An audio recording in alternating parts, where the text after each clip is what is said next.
Já estamos de volta falando sobre dieta e reeducação alimentar com o nutricionista clínico esportivo Sebastião Filho. Sebastião, qual a diferença entre light, diet, integral e zero? Porque numa dieta muita gente até abusa, né, desses tipos de alimentos. Olha, o alimento integral é aquele alimento íntegro que não foi processado, né? Por exemplo, o que é um leite integral? É um leite com gordura, com lactose, com vitamina, com sais minerais, com cálcio, com tudo. O que é um leite desnatado? É um leite que ele não é integral. Por quê? Porque foi retirado a gordura dele, então ele não está íntegro. O que é um alimento light? Um alimento light é um alimento que foi reduzido no tocante à quantidade de calorias.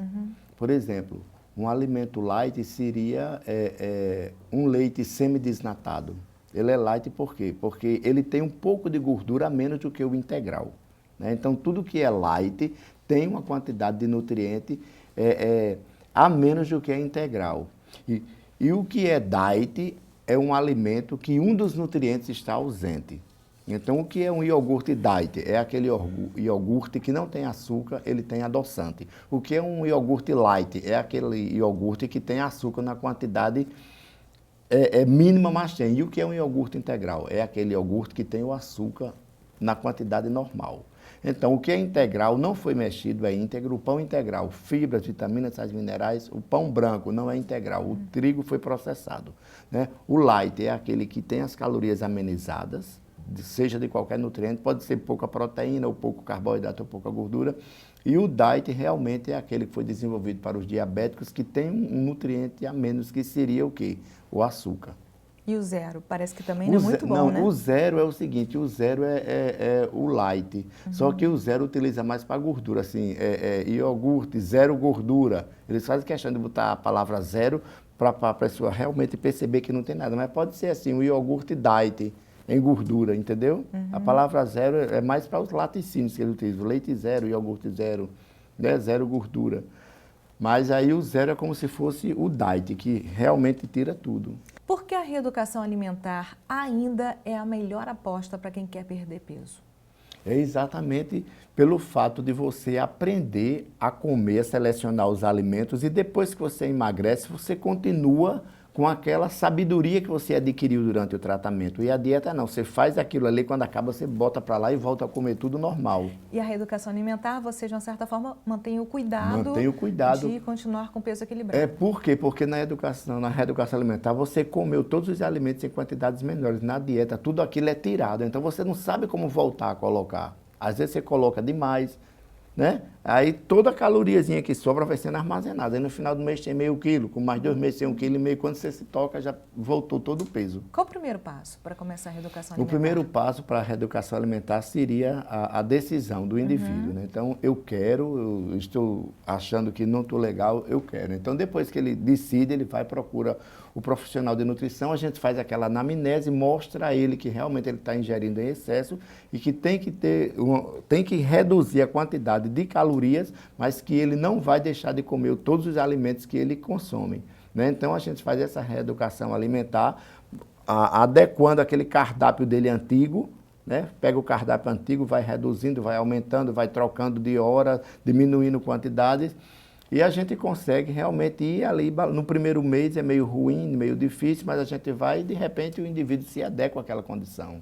E sempre envolvendo exercícios, é fundamental. Isso, porque a atividade física ela aumenta a demanda de energia e também ela dá aquela tonificação na musculatura, que a gente sabe que músculo é tecido metabolicamente ativo. Quanto mais músculo, maior é o gasto de energia. Então a gente realmente na reeducação alimentar, a parceria ideal é a atividade física, mas também orientada por um profissional da educação física, né? Quais as maiores dificuldades, Sebastião, que uma pessoa enfrenta assim que ela começa o processo de se reeducar na alimentação? As maiores dificuldades, em primeiro lugar, é a retirada do açúcar do cardápio, né? A substituição por adoçante, né? Ou então você reduzir a quantidade de açúcar. Segundo, seria você estabelecer o horário, porque tem pessoas que acordam de manhã, não tomam o café da manhã, só vão almoçar. Então, para você colocar um café da manhã e um lanche para essa pessoa, para ativar o metabolismo, é também uma coisa muito complicada. O terceiro ponto é a ingestão de líquido também, que tem pessoas que trabalham no ar-condicionado, dá um golezinho de café, não toma água, e nós temos que estimular essa ingestão de líquido, porque a sensação de sede e de fome que o hipotálamo emana para o nosso organismo são bem parecidas. Muitas vezes você está com sede e entende que é fome e come. Então a gente tem que estimular a tomar água para que essa pessoa realmente consiga diferenciar a fome da sede. E uma outra coisa é você estabelecer a diferença entre o apetite fisiológico e o psicológico. O fisiológico é aquela fome que você sente a dorzinha, e o psicológico é a vontade de comer. Então, às vezes, diz, não, doutor, eu estou com fome, eu almocei ainda agora e estou com fome, mas não é fome, é aquela vontade de alguma coisa. Então, a gente também tem que trabalhar isso no indivíduo para ele saber distinguir o que é a fome fisiológica e a psicológica, né? E estimulá-lo a fazer uma atividade física, que também é muito difícil, mas a gente consegue gradativamente. Quando ele vai vendo o resultado, vai ficando feliz, as pessoas elogiando. De qualquer pessoa, de qualquer classe social, independente da classe social dela, ela pode fazer uma reeducação alimentar com sucesso?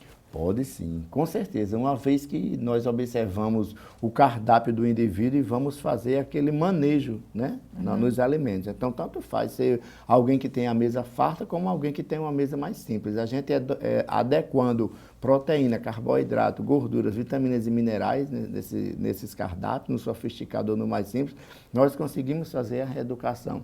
Só que para as pessoas bem mais simples, elas usam muito carboidrato. Assim, o almoço é muito arroz, muita farinha, muito feijão, e a gente vê que a proteína é pouca porque é mais cara as carnes, né? Mas aí a gente vai tentando dar uma reduzida no volume, fracionando mais as refeições para que quando ele começa a sentir fome, coma alguma coisa, né? E não ficar sem se alimentar, e a gente consegue.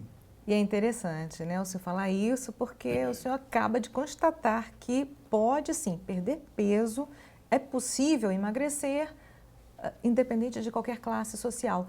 E eu gostaria que o senhor relatasse como é a reação das pessoas ao perceberem que perderam os primeiros quilinhos e estão fazendo as pazes com a balança. Olha, é muito satisfatório, né? Você vê aquele sorriso, porque tem pessoas que já faz 2, 3 anos que mantêm aquele peso, não perde nada. Às vezes até tentam a dieta, mas aí sai da dieta e não volta. E quando realmente estão determinadas que percebe que perderam 2 quilos, você vê primeiro, ela sobe de doutor, não quero, eu vou subir de costa, não quero nem que o senhor me diga quanto eu estou pesando, que eu acho que ontem eu fui para o aniversário, aí diz alguma desculpa assim, né? Então, quando a pessoa sobe, eu no consultório eu peço para que as mulheres vão ou com shortinho e um top, ou com biquíni, os homens de sunga, ou mesmo com a cueca box, né? Para poder realmente ter o peso do corpo. E essas pessoas, quando percebem, não acreditam de maneira nenhuma, ficam felizes, algumas batem palma, algumas me abraçam e dão um cheiro, tá entendendo? Doutor, não acredito não, foi mesmo, uma coisa pouca assim, 1 quilo, 1,5 quilo, mas que já é uma vitória para quem está sempre aumentando. Então, a partir desse primeiro quilinho, aí é onde a gente empolga a pessoa, faz uma modificação na dieta, para a pessoa sentir que realmente está sendo acompanhada. E a gente vê um resultado bacana. É felicidade só, alegria. Umas passam logo uma mensagem para as amigas que perdeu tanto. Que legal. Fazem uma foto, uma selfie comigo. E aí bota meu Nutri Top, só por causa de 1,5 quilo. A alegria, né? Muito bacana.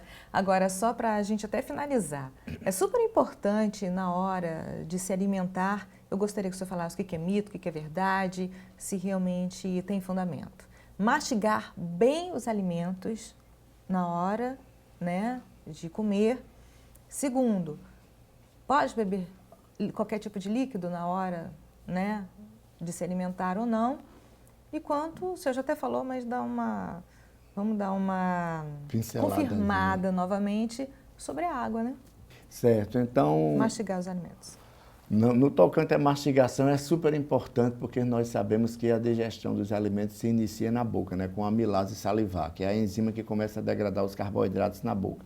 Então, quando você mastiga bem, você começa a digestão dos carboidratos bem na boca, você vai facilitar a digestão dos alimentos porque dentro do estômago ele tem que chegar já totalmente triturado para ser para esse bolo alimentar ser transformado no quimo. Então, quanto mais você mastiga, mais assim o cérebro lhe dá aquela sensação de saciedade, você contribui para melhorar a digestão dos alimentos, né? Tanto a nível oral quanto a nível de estômago. E realmente não é mito, é verdade. No tocante à ingestão de líquido, a gente faz uma restrição pelo seguinte fato de que as pessoas geralmente é uma colherada, uma garfada de alimento e um gole de suco, de refrigerante, sei lá do que seja, ou de água. Então, isso aí atrapalha um pouco a digestão, que nós temos o suco digestivo, temos o ácido clorídrico, né, produzido pelas células parietais do estômago. E o que acontece isso? O que acontece com essa ingestão de líquidos? Muitas vezes o pH, né, que é propício para que as enzimas façam a atuação ali nos nutrientes e degradem, esse pH seja modificado pelo excesso de líquido, do tipo de ácido dos alimentos, né? E agora, no tocante ao aumento de peso, se for um suco açucarado, realmente é mais caloria. Mas assim, se você toma 50 ml ou 100 ml de um líquidozinho enquanto você está se alimentando, não tem problema. Agora, se você toma demais, você pode aumentar o volume do seu estômago, porque a questão da reeducação alimentar é a gente fazer com que o indivíduo fique satisfeito com pouco alimento, que o estômago não é um músculo, então quanto mais você vai fornecendo alimento, ele vai aumentando. Dr. Sebastião Filho, muito obrigada por sua participação aqui no nosso programa. Foi um prazer enorme. Sempre esclarecendo, né, com muita propriedade, Dr. Sebastião Filho, nutricionista, clínico e esportivo. Mas calma, não saia daí, porque em instantes você vai ver um testemunho, um bate-papo, na verdade, com Beth Lima, que conseguiu perder 17 quilos através da reeducação alimentar. Fique ligado.